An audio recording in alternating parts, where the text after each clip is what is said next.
بسم اللہ الرحمن الرحیم۔ السلام علیکم ورحمۃ اللہ وبرکاتہ۔ شادی کی پہلی رات فوش نویسوں نے اس عنوان پر کتابیں اور نہایت عریاں مضامین لکھ کر اس کی پاکیزگی کو داغدار بنا دیا ہے۔ پہلی رات جب شوہر اور بیوی علیحدگی میں ملتے ہیں تو اس میں صرف اتنی بات ہے کہ پہلے وہ ایک دوسرے سے بے خبر تھے، اب وہ باخبر ہو جاتے ہیں۔ ان میں ایک فطری شرم و حیا تھی، وہ دور ہو کر ان میں بات چیت اور پیار و محبت کی ابتدا ہوتی ہے۔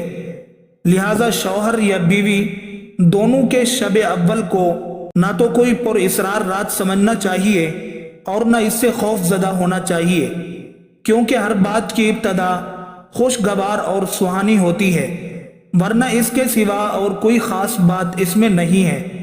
شب زفاف میں خاوند اور بیوی کے درمیان باہمی محبت اور سلوک ایک انتہائی اہم اور ضروری ہے۔ اس کے لیے مرد کو مندرجہ ذیل باتیں سمجھنی چاہیے۔ نمبر 1، اپنے برتاؤ کے ذریعے، محبت اور گفتگو کے ذریعے بیوی کی اجنبیت کے احساس اور جھجک کو دور کرنے کی کوشش کرے۔ گفتگو کا انداز اور موضوع بے حد مہذب، پیار بھرا اور باسلیقہ ہونا چاہیے۔ نمبر 3، مرد کی گفتگو سے یہ ظاہر ہونا چاہیے کہ بیوی اس میں اپنائیت محسوس کرے۔ نمبر 4، مرد عورت کے حسن و جمال کی تعریف کرے اور بیوی کے لیے ہدایات۔ نمبر 1، اس بات کو مکمل طور پر ذہن نشین کر لے کہ اس کا خاوند ہی اس کا سب کچھ ہے۔ نمبر 2، اپنائیت ظاہر کرے۔ نمبر 3، شوہر کی ہر بات کا کھول کر جواب دے۔ نمبر 4، ہنسنے، کھیلنے، چھیڑ چھاڑ کرنے کے لیے خاوند کو حوصلہ دینا چاہیے۔ شب زفاف کا پہلا ادب یہ ہے کہ مسنون نکاح کے بعد شوہر کو چاہیے اپنی نئی نویلی دلہن کے ساتھ اچھے سے پیش آئے، اس کا دکھ درد اور غم کم کرنے اور اس کا دل بہلانے کے لیے اس سے لطف و سرور کی باتیں کرے، دل لگی اور ہنسانے والے کلمات کہے، اسے تحفہ تحائف دے کر اس سے اپنی محبت اور لگاؤ کا اظہار کرے، کھانے پینے کی عمدہ چیزیں پیش کرے۔ دودھ ہو تو بہت بہتر ہے، شوہر پہلے خود کچھ پیے یا کھائے پھر دلہن کو پلائے، دلہن جب فارغ ہو جائے تو وہ برتن دولہے کو پینے کے لیے دے دے۔ یہی نبی صلی اللہ علیہ وسلم کی سنت ہے۔ حضرت اسماء بنت یزید بن سکن بیان کرتی ہیں، میں نے رسول کریم صلی اللہ علیہ وسلم کے لیے حضرت عائشہ رضی اللہ تعالی عنہ کو دلہن بنایا اور پھر آپ صلی اللہ علیہ وسلم کے پاس آئی اور آپ صلی اللہ علیہ وسلم کو بلایا تو آپ صلی اللہ علیہ وسلم آ کر اس کے ساتھ بیٹھ گئے اور ایک بڑا پیالہ لایا گیا جس میں دودھ تھا۔ آپ صلی اللہ علیہ وسلم نے اسے نوش فرمایا اور پھر آپ صلی اللہ علیہ وسلم نے حضرت عائشہ رضی اللہ عنہ کو دیا تو اس نے سر جھکا لیا اور شرما گئیں۔ حضرت اسماء رضی اللہ تعالی عنہ بیان کرتی ہیں، تو میں نے اسے ڈانٹا اور کہا نبی کریم صلی اللہ علیہ وسلم کے ہاتھ سے پکڑ لو۔ وہ بیان کرتی ہیں، تو عائشہ رضی اللہ تعالی عنہ نے لے کر تھوڑا سا پیا، پھر نبی کریم صلی اللہ علیہ وسلم نے حضرت عائشہ رضی اللہ تعالی عنہ کو فرمایا اپنے ساتھی کو دو، یعنی آپ اپنے آپ کو مراد لے رہے تھے کہ مجھے بھی پلاؤ۔ اس روایت کو امام احمد رحمۃ اللہ علیہ نے روایت کیا ہے اور علامہ البانی رحمہ اللہ علیہ نے صحیح کہا ہے۔ سب سے پہلی ملاقات اور گفتگو سے پہلے السلام علیکم ورحمۃ اللہ کہے اور پھر عورت کی پیشانی اور اس کے بالوں پر ہاتھ رکھ کر یہ دعا پڑھنا چاہیے، اللہم انی اسألک من خیرہا وخیر ما فیہا وخیر ما جبلتہا علیہ واعوذ بک من شرہا وشر ما فیہا وشر ما جبلتہا علیہ۔ اے اللہ، میں اس عورت کی خیر و بھلائی کا اور جو خیر آپ نے اس میں رکھی ہے اور جس چیز پر آپ نے اسے پیدا فرمایا ہے ان سب کا سوال کرتا ہوں، اور عورت کے شر سے اور جو شر اور برائی اس میں رکھی اور جس شر پر آپ نے اسے پیدا فرمایا ہے اس سے آپ کی پناہ چاہتا ہوں۔ یہ بھی آداب میں داخل ہے کہ اولاً شب زفاف میں میاں بیوی کا ازدواجی تعلق قائم کرنے سے پہلے 2 رکعت پڑھنا مستحب ہے اور یہ نماز نفل ہے۔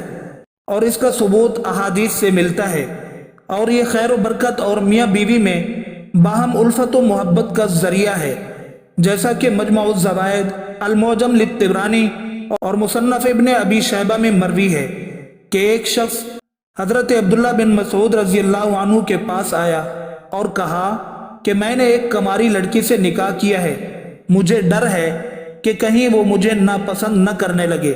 تو آپ رضی اللہ عنہ نے فرمایا، الفت اللہ کی طرف سے ہوتی ہے اور بغض شیطان کی جانب سے ہوتا ہے، تاکہ اللہ تعالیٰ نے جو چیز تیرے حلال کی ہے وہ تیرے لیے پسندیدہ ہو جائے۔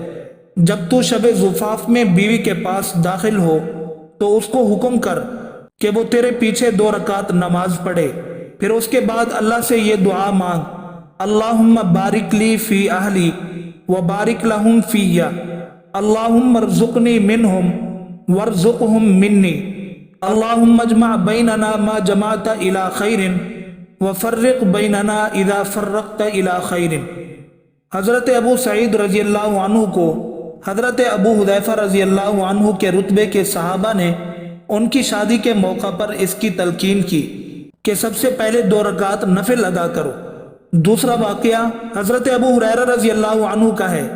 حضرت عبداللہ بن مسعود رضی اللہ عنہ نے سہاگ رات سے پہلے انہیں بھی 2 رکعت نفل پڑھنے کی تاکید کی تھی۔ اس بات کا ضرور دھیان رہے کہ زوجین شادی سے پہلے اجنبی اور بالکل غیر مانوس تھے، آپس میں کسی قسم کا کوئی تعلق نہیں تھا۔ اب جب نکاح کے ذریعے تعلق پیدا ہوا تو ظاہر ہے کہ ایک دم سے وہ پوری طرح مانوس نہیں ہو سکتی، نہ کھل کر سامنے آ سکتی ہے۔ اس لیے جماع اور صحبت میں جو اس تعلق کی آخری کڑی ہے، جلد بازی ہرگز نہ کرنی چاہیے، بلکہ ایک آدھی شب تو اس سے فقط انسیت و محبت اور خوش طبعی کی باتیں ہوں، پھر آہستہ آہستہ اسے اپنی طرف مائل اور اپنے قریب کرے، اور صحبت و جماع کے لیے تو ساری زندگی پڑی ہے۔ لیکن اگر اس میں انتہائی عجلت سے کام لیا گیا تو کئی طرح کے نقصانات کا اندیشہ ہے۔ بیوی کے ذہن میں یہ بات جم جائے گی کہ نکاح کا مقصود فقط شہوت رانی ہے اور کچھ نہیں۔ اگر مہر معجل یعنی نقد مہر کا رواج نہ ہو تو کوئی چیز بھی مہر کے علاوہ اس کے مزاج کی رعایت کر کے ہدیہ پیش کر دینی چاہیے۔ اس کے بغیر اس سے نفع اٹھانا مردانہ غیرت و شرافت کے خلاف ہے۔ حضرت جابر بن عبداللہ رضی اللہ عنہ فرماتے ہیں کہ رسول اللہ صلی اللہ علیہ وسلم نے فرمایا، شام کا کھانا مت ترک کرو اگرچہ اس کی مقدار 1 مشت کھجور ہو، اس لیے کہ شام کا کھانا نہ کھانے سے بڑھاپا آتا ہے۔ حضرت عبداللہ بن عمر رضی اللہ عنہما کہتے ہیں کہ رسول اللہ صلی اللہ علیہ وسلم نے فرمایا، جب دسترخوان لگا دیا جائے تو کوئی شخص اس کے اٹھائے جانے سے پہلے نہ اٹھے اور نہ ہی اپنا ہاتھ کھینچے اگرچہ وہ آسودہ ہو چکا ہو، جب تک کہ دوسرے لوگ بھی کھانے سے فارغ نہ ہو جائیں، اور اگر ایسا کرنا ضروری ہو تو عذر پیش کر دے، اس لیے کہ آدمی اپنے ساتھی سے شرماتا ہے تو اپنا ہاتھ کھینچ لیتا ہے اور ہو سکتا ہے کہ ابھی اس کو کھانے کی حاجت ہو۔